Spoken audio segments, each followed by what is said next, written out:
The Jacksonville Symphony rolled out its new jazz series this season with local musicians at the heart of its ensemble, the Jacksonville Jazz Collective. I'm joined now by Jacksonville Symphony Vice President and Artistic Administrator Tony Nickle and artist and educator John Lumpkin. Welcome to both of you. Thank you for having us.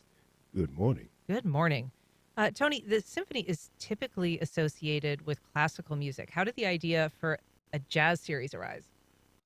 Well, that's a great question. We actually perform a really wide array of genres across our season. And of course, at the core of it is our classical series, but we also do a pop series and we have a movie series.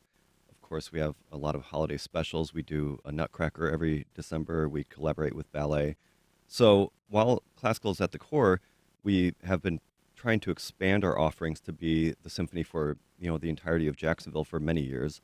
And one of the biggest holes in that is the art form that is really the greatest thing that America ever gave to the musical world, which is jazz. So about a year and a half ago, our principal tubist, James Jenkins, came to us, and we wish he could have joined us today, but he's on another symphony gig this morning.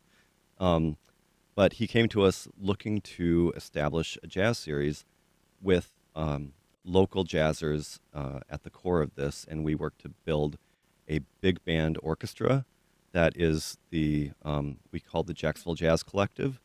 And at the core of this is a rhythm section, and at the heart of that rhythm section is the great John Lumpkin, and we're very lucky to have him be part of this series. John, you're one of Jacksonville's most renowned jazz drummers. You shared stage with artists like Diane Scher, Bela Fleck, Arturo Sandoval. I mean, you've really played with the greats, and you are one of the greats. So what is it that you like about this new project? The thing that I like about it is that it really gives the cats here in the city something to be able to work from and build. To have a jazz orchestra here in the city of Jacksonville, for me, means everything because, again, it gives artists the opportunity that graduate from Douglas Anderson, that go on to University of North Florida. They're here, they get their degrees, but what is it that they actually do with them? So it gives them a platform and a home here to actually build and hone in on their crafts through their own artistry as well. But it also gives them something to do here that's more so community-based. Artists like Jameson Ross, Bob Reynolds, and even Theo Croker have gone on to do great things, but they reside in other cities. And my intent, even to bringing this to James, and James bringing it to the orchestra, was to build something here in Jacksonville. So we're laying the foundation for it now. And so how are the members selected? Have you all worked together before?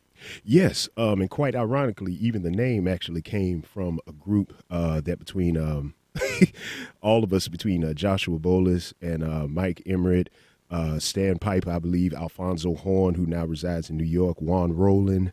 They were all original members of the original Jack's Jazz Collective coming out of the University of North Florida. Oh, no kidding. And pretty much that core was able to now be transferred here to the Jacksonville Symphony and form a relationship. So, yes. That's right. So the collective works with the symphony and is a part of these performances, but the symphony is also kind of encasing them. Explain how that works. Or is this entirely separate? It is entirely separate. We're presenting the Jazz Collective in a variety of different forms.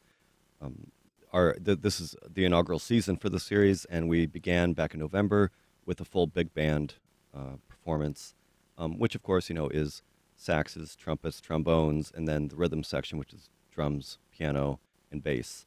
And you can add other instruments to that, but that's sort of the core of a big band. And then in January, we did something much more intimate where it was just piano trio music, those Art Tatum and the Bill Evans, that sort of mid-century trio where that was the height of things. And then we're presenting the great Terrence Blanchard in May, Sunday, May 5th, and that's going to be really exciting. He's one of the leading jazz trumpeters of today, and he has a really dynamic career that isn't just as a trumpeter. He's also a composer, an arranger, and he has his hands in a lot of different pies. Won a lot of Grammys.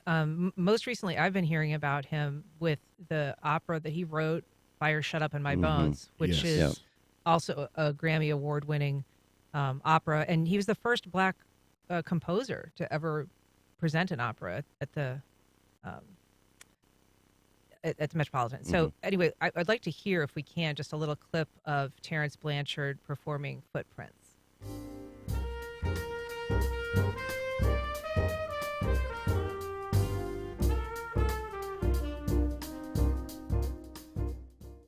Just an elegant sound there, John. Oh yeah. What do you hear in Terrence Blanchard when you listen to him?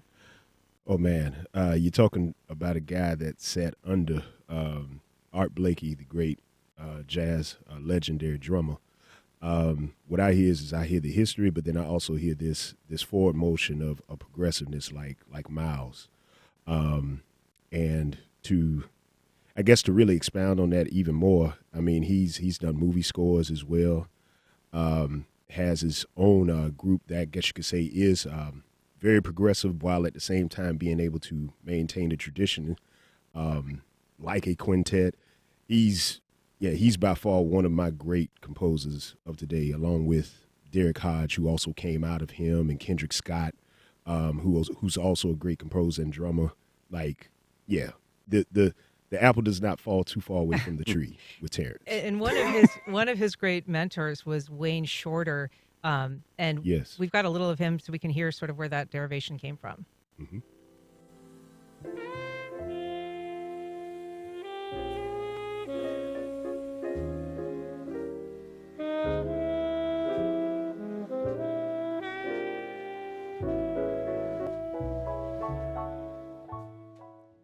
So that is going to be one of the pieces that we're going to be hearing the May 5th performance. It's called Absence. Is that the theme of the performance? What's the title about? Yeah, that is the title, and that it's really an homage to his great mentor's music, to Wayne Shorter's music, and a lot of these are his own arrangements of those works, and he does that alongside his quintet, E Collective, and he also collaborates with one of the most forward-looking string quartets today, the Turtle Island Quartet, and this quartet is just incredible. They, of course, have their roots in classical, but they span everything, every different genre.